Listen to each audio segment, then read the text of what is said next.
Ganesan media இறைவனுடைய அருளால் நம்ம எல்லாரும் நல்லா இருப்போம். தொடர்ந்து ஆதரவு கொடுத்துட்டு இருக்கிற எல்லாருக்கும் மனசார நன்றியை தெரிவிச்சுக்கிறப்பா. இன்னைக்கு என்ன வீடியோ வாங்க பார்ப்போம். பங்கினி உத்தர திருநாளில் மரகத லிங்கத்துக்கு தயிர் திருமஞ்சனம் பார்ப்பவர்களுக்கும் புண்ணியம், சிவநாமத்தை கேட்பவர்களுக்கும் புண்ணியம். சிவதாசன் ஐயா அவர்களுடைய சொற்பொழிவு கேட்டோம்னா நிறைய ஆன்மீக சந்தேகம் எல்லாம் தீர்ந்துரும்ப்பா, தெளிவு பிறக்கும். வாங்க கேட்போம். தியாகம் பண்றவங்கள மக்கள் என்ன பண்ணுவாங்க? கொண்டாடுவாங்க. அவங்கதான் தெய்வம்.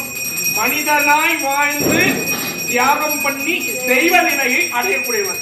வீட்டுல பூவாடக்காரின்னு ஒருத்தர் கும்பிடுறீங்களா? சுமங்கலியா இருந்து இல்லற தர்மத்தை பின்பற்றி நித்திய சுமங்கலியா போய் பெருமான் கிட்ட சேர்ந்து தெய்வ நிலையில அடையிறவங்க தான் பூவாடக்காரி. அதாவது உங்க வீட்டு சுமங்கலி தெய்வம். வீட்டுல இருக்கவங்களே ஒருத்தர் கணவனை நினைச்சு தன் குடும்பத்தை பார்த்து சமுதாயத்துக்கும் வீட்டுக்கும் கேடு பண்ணாம இருந்து சிவபெருமான் கிட்ட போனா தெய்வமா மாறிடுறாங்க. இது வந்து என்ன புரியுது? யாரு தியாகமும் யாரு ஒழுக்கமும் பின்பற்றாங்களோ அவங்க தெய்வமா போற்றப்படுகின்றார்கள். கிராமிய தெய்வங்கள் எல்லாம் தன்னுடைய தியாகத்தினாலதான் அந்த தெய்வ நிலைய அடைஞ்சாங்க. ஞானிகள் நமக்கு காட்டி கொடுத்து இப்படி வழிபாடு பண்ணணும்னு சொல்றாங்க. நம்ம வழிபாடு பண்ணிட்டு இருக்கோம். இந்த கிராமிய தெய்வங்கள் அப்படி இல்லை. நம்மோடு இருந்து வாழ்ந்து தியாகம் பண்ணி அன்பா வாழ்ந்து கருணையா இருந்து ஆண்டு அனுபவிச்சு இறைவனடி சேர்ந்து தெய்வமா மாறினவங்க. உங்க குடும்ப அளவுக்கு தியாகம் பண்ணீங்கன்னா உங்க குடும்பத்துல இருக்கவங்க மறக்க மாட்டாங்க. கிராம அளவுக்கு தியாகம் பண்ணீங்கன்னா கிராமத்துல இருக்கவங்க மறக்க மாட்டாங்க. தேச அளவுக்கு தியாகம் பண்ணீங்கன்னா தேசமே உங்களை மறக்காது. உலக அளவுல தியாகம் பண்ணுங்கன்னா உலகமே உங்களை மறக்காது. நீங்க செய்யக்கூடிய தியாகம் என்றுமே போற்றப்படும்.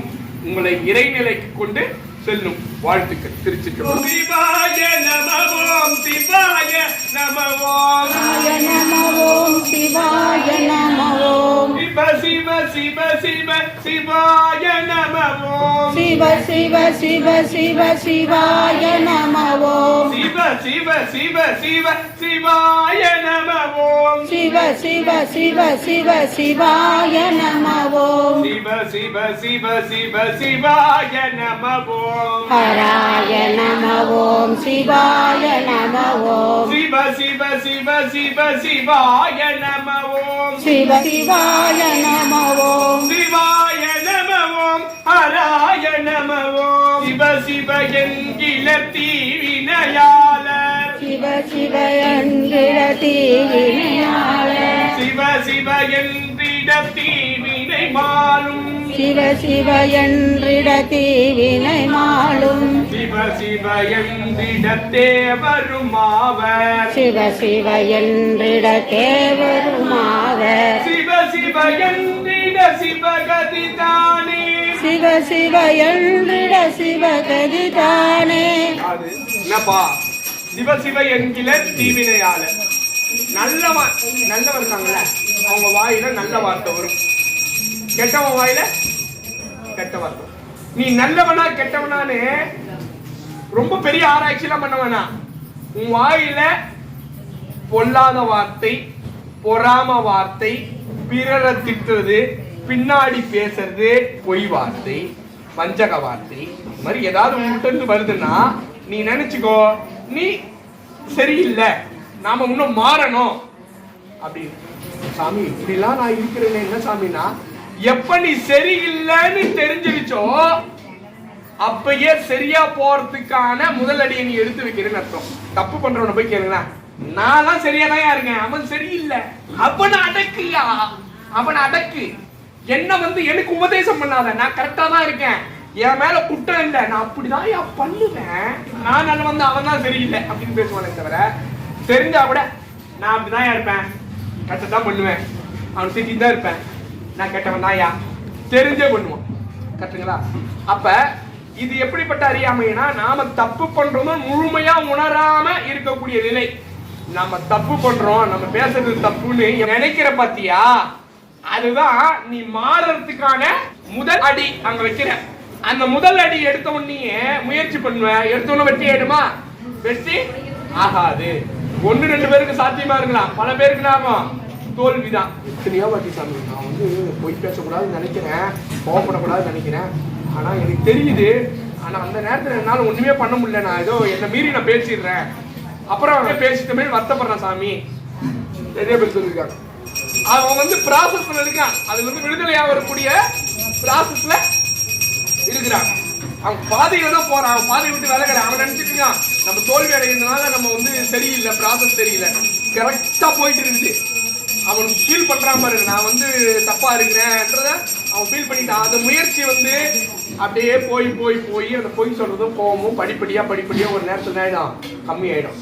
அப்ப நல்லவன் கிட்ட ஒரு நல்ல வார்த்தை வரும். கெட்டவன் அப்படின்னா ஒருத்தரை பார்த்து சிவசிவன் சொல்லு அப்படின்னா தயங்காம சிவசிவா அப்படின்னு கத்துறான்னு வச்சுக்கீங்களேன். மனசால கத்துறான் அப்படின்னா அவன் நல்லவன். தீவனை செய்யற வாயில சிவசிவ வராது. நிறைய பாவம் பண்ணிட்டேன், இது வரைக்கும் பண்ணிட்டேன், நான் இனிமேட்டு நல்லவனா மாறணும்னு நினைக்கிறேன், நான் என்ன பண்ண அப்படின்னா அதுக்கும் அதுதான் சிவசிவ என்றிட தீவினை மாறும். சிவசிவன் சொல்லுப்பா, உங்க தீவினை எல்லாம் மாறிடும், உனக்கு கெட்டதெல்லாம் உன்னை விட்டு விலகி போயிடும். அதான் நான் வாயில வரல இவ்வளவு நாள், எனக்கு புரியுது நல்லா வரல, நான் இனிமேட்டு என் வாயில வரணும், நான் நல்லவனா மாறணும், நான் கரெக்டா மாறணும் அப்படின்னா என்ன பண்ணேன், அதே சிவசிவ சொல்லுப்பா, ஆட்டோமேட்டிக்கா உன் தீவினை எல்லாம் மாறிடும். சரி சாமி, அது மட்டும் தான் நான் எனக்கு கிடைக்கும், வேற ஏதாவது என்ன சாமி, அந்த சாமியை போய் கேட்டா இது கிடைக்கும்ன்றாங்க, இது கிடைக்கும்ன்றாங்க, அது கிடைக்கும்ன்றாங்க, இந்த வேண்டுதல் இது எதுவும் கிடைக்காதா? யோ அதெல்லாம் அல்பையா. சிவ சிவ என்றிட தேவரும் மாவர். தேவ வாழ்க்கை, இந்திர வாழ்க்கைய வாழலாயா நீ. இந்திரன் கிட்டனே இருக்கு, கற்பகரிச்சம் இருக்கு, காமதேனு இருக்கு, அவன் கேட்டதெல்லாம் கிடைக்கும், கரெக்டா இல்லையா? அந்த மாதிரி இன்பமான தேவர்களுடைய நிலைக்கான வாழ்க்கையை நீ அடையலாம். சரி சாமி, அதெல்லாம் வந்து அல்பமான சாமி, மாயே சாமி, அதுக்கு மேல ஏதாவது கிடைக்குமானா சிவ சிவ என்றிட சிவகதி தானே, சிவனுடைய திருவடியையே அடைத்து விடலாம். அந்த சிவ சிவ என்ற மந்திரம் சொன்னா நீ கடைசி என்ன நினைக்கலாம், எல்லாத்துக்கும் மேலானது சிவபெருமானுடைய திருவடியை அடைதல். அந்த திருவடி பேரே கிடைக்கும்பா உனக்கு அப்படின்றாங்க. அப்ப இந்த பஞ்சாட்சர மந்திரத்தை எப்படி சொல்லணும், ஓங்கி சொல்லணும். ஓம் நம சிவாய ஓம், ஓம் நம சிவாய ஓம், ஓம் நம சிவாய ஓம், ஓம் நம சிவாய ஓம், ஓம் நம சிவாய ஓம், ஓம் நம சிவாய ஓம், ஓம் நம சிவாய ஓம், ஓம் நம சிவாய ஓம், ஓம் நம சிவாய ஓம், ஓம் நம சிவாய ஓம், ஓம் நம சிவாய ஓம், ஓம் நம சிவாய ஓம். ஓம் நம சிவாய, ஓம் நம சிவாய, ஓம் நம சிவாய, ஓம் நம சிவாய, ஓம் நம சிவாய, ஓம் நம சிவாய, ஓம் நம சிவாய, ஓம் நம சிவாய,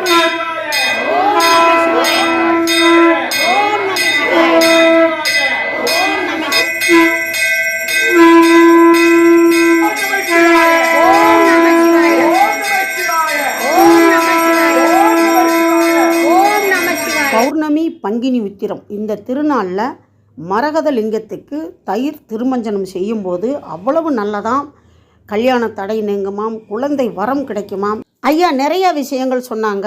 எல்லா நல்ல உயிர்களுக்கும் 16 செல்வங்களும் பெற்று பெருவாழ்வு வாழ வேண்டும் அப்படின்னு இறைவனை நம்ம வேண்டிக்கிறலாம். எங்கள் அப்பா சொன்ன ஒரு பொன்மொழிப்பா, பொருளுக்கு இவ்வுலகம், அருளுக்கு அவ்வுலகம். வீடியோ பிடிச்சிருக்குன்னு நினைக்கிறேன். முழுசாக வீடியோ பார்த்ததுக்கு ரொம்ப நன்றியை தெரிவிச்சுக்கிறப்பா. அடுத்த வீடியோவில் சந்திக்கலாம். அதுவரை பாய்ப்பா.